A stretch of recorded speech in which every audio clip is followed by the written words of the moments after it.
Olá pessoal, esse é mais um Fala Carlão e você já sabe, o Fala Carlão é sempre na prateleira de cima do agronegócio brasileiro e esse é um Fala Carlão diferente, um Fala Carlão, vocês estão vendo aí, eu estou sentadinho aqui no que eu posso até chamar de Estúdio Bradesco Fala Carlão, a gente está falando direto da Agro Brasília, gravando esse programa aqui e aqui do meu lado tem um craque aqui do meu lado. Eu estou falando, olha, eu já conheço muitos bichos, conheço gente que tem sobrenome Cordeiro, sobrenome Coelho, mas é o Leão, mas é o primeiro entrevistado, é o primeiro agrônomo que eu vou conversar, chamado Antônio Alexandre Bizão.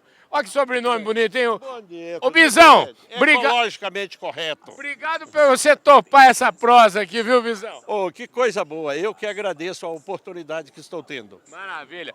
O Bizão é o seguinte, ele é mineiro lá de Sacramento e é engenheiro agrônomo, formado lá em Viçosa. Portanto, é gente das mais altas prateleiras do Brasil aqui.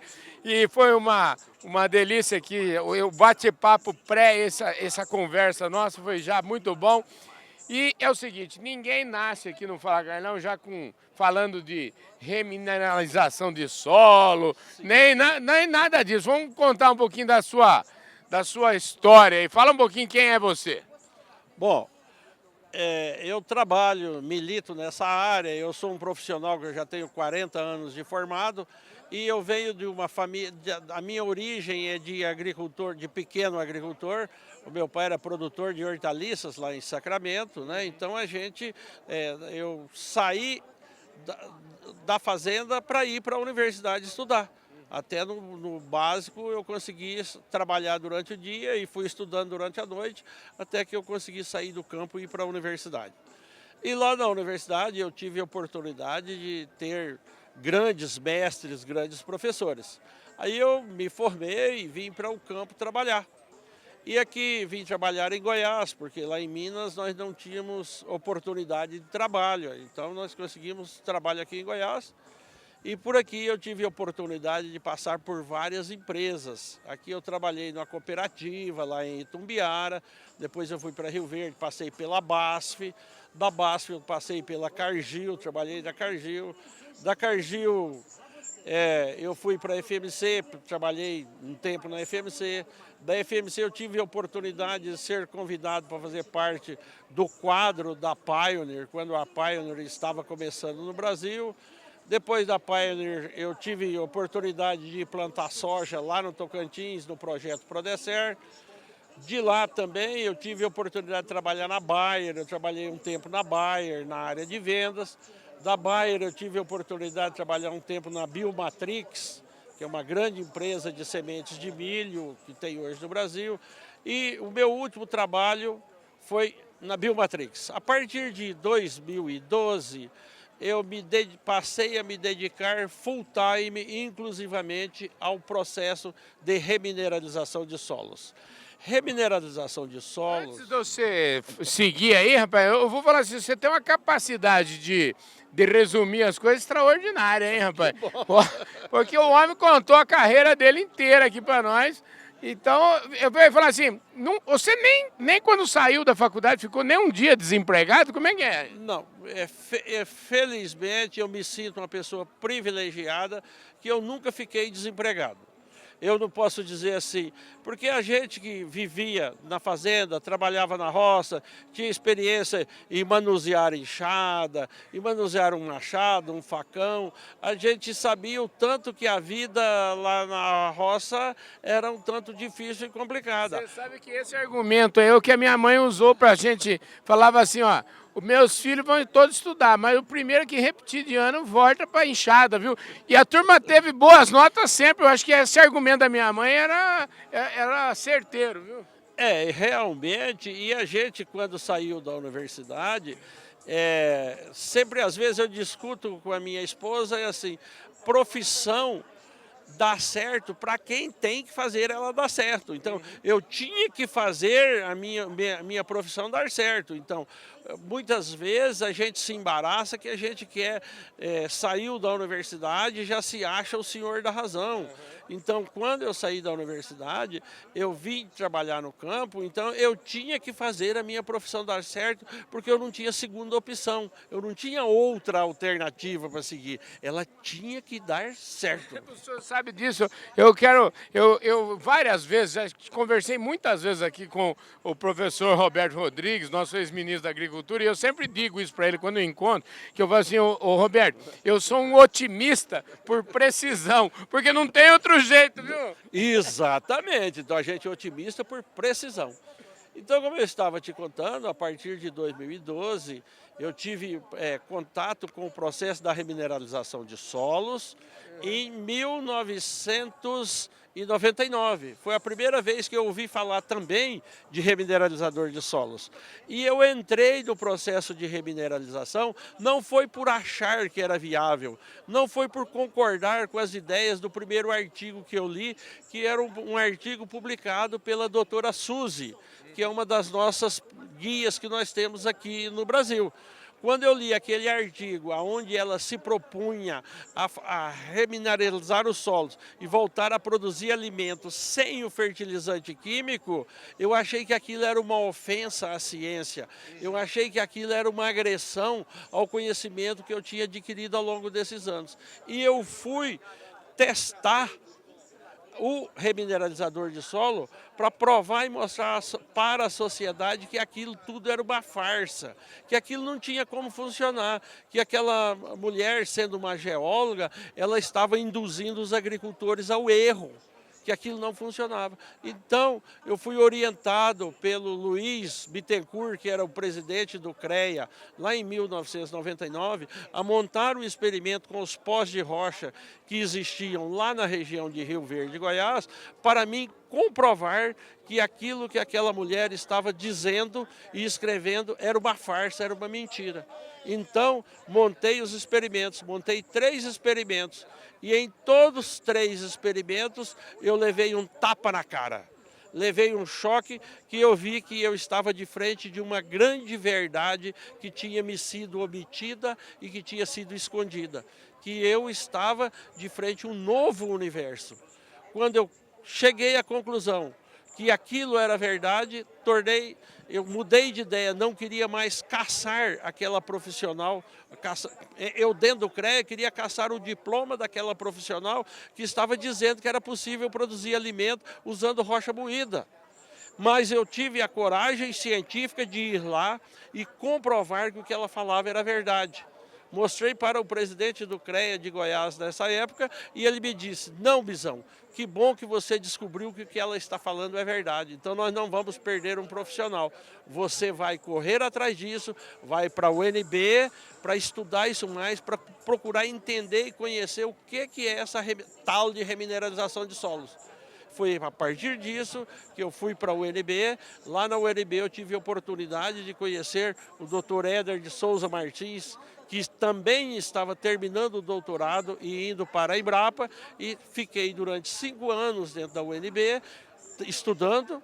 Depois da UNB, eu fui ser bolsista da Embrapa durante mais 5 anos para refinar e entender como essa coisa funciona e por que essa coisa funciona. Pois é, e eu confesso a você o seguinte, eu hoje já estou aprendendo uma coisa nova e a gente sai de casa sempre, pelo menos eu procuro sair todo dia de casa, com o objetivo de aprender pelo menos uma coisa diferente, né? E eu aprendi com você, eu queria que você falasse um comparativo, porque é que e esse nome também, pó de rocha, é um nome meio estranho, parece assim uma coisa meio que não dá o valor que existe. E eu queria que você falasse o seguinte, o pó de rocha, por que a rocha é tão importante e qual que é a diferença dos nossos solos? Porque a gente sempre aqui, nós estamos no tropical, no mundo tropical, como é que essa agricultura temperada que a gente importou, como é que a gente muda isso?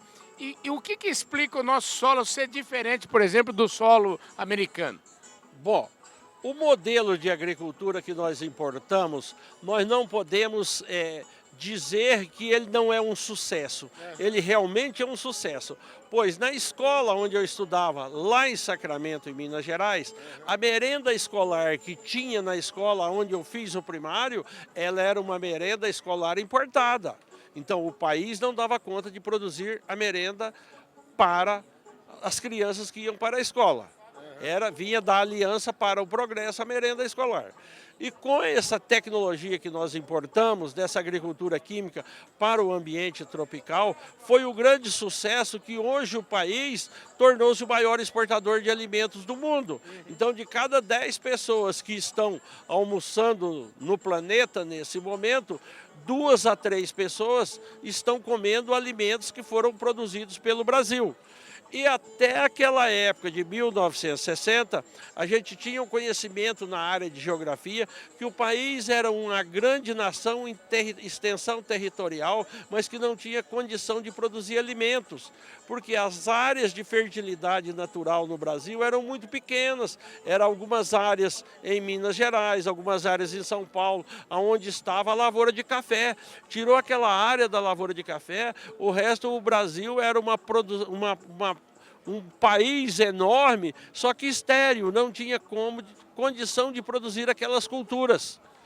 Mas foi a partir da Revolução Agrícola que foi feita, onde teve um grande incentivo e um grande apoio do governo militar, que nós tivemos a presença e representado pelo grande agrônomo que nós temos no país, que é o Alisson Paulinelli, foi possível expandir essa fronteira agrícola para o Cerrado.